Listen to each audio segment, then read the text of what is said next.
the extended North Tunnel project to be approximately the same as the previous tunnel, and we're estimating about $74 million.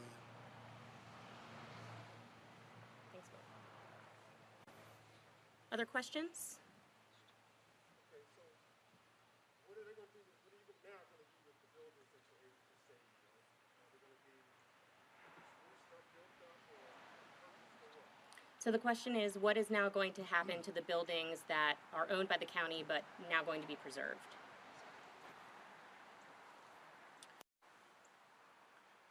So one thing for sure is that we won't need to modify any of the buildings or relocate the buildings or demolish any of the buildings. So that's the most important takeaway from the extended North Tunnel.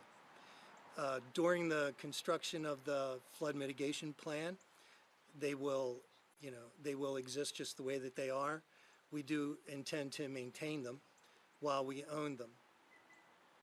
And then their final disposition after we're done the flood mitigation projects, what we intend to do will be decided then, but we would just like to see them return back to residential structures. Realizing, of course, that they do exist in a 100-year floodplain.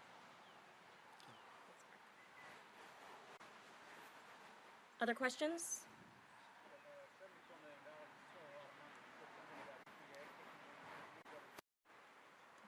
So the question was about the WIFI loan that was mentioned by the county executive.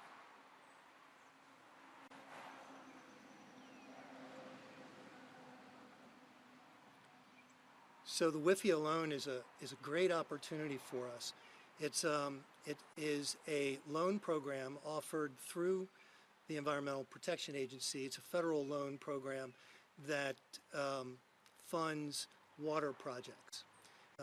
We are not the only jurisdiction that is using WIFI loans. For example, Baltimore City is using it for their Back River treatment plant. However, we are very fortunate to be applying for this loan So as far as this program allows us to borrow up to 49% of the costs of all the projects, of the watershed projects. So that significantly is reducing the amount of money that the county will have to directly put in.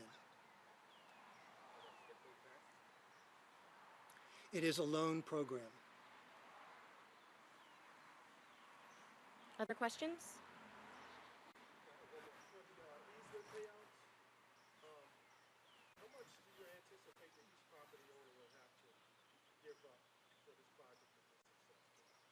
So the question is about the easements and what property owners might have to give up in order for the project to be successful.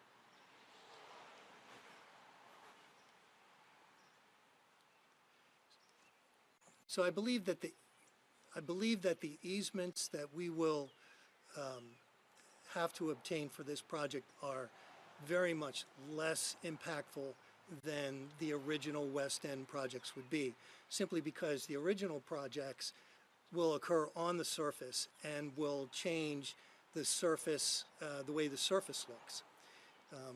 With a tunnel, there's subterranean easements. So we may be 50 to 125 feet below any structure that we might pass under. So that's a significant difference in a way to evaluate an easement. So I would say that there would be no significant impact to property owners with these types of easements as opposed to traditional easement, traditional construction projects.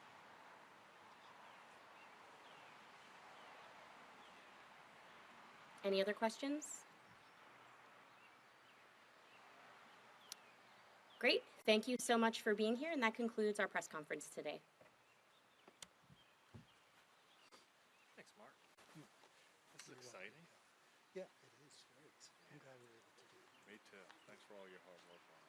Yeah. Good to see you.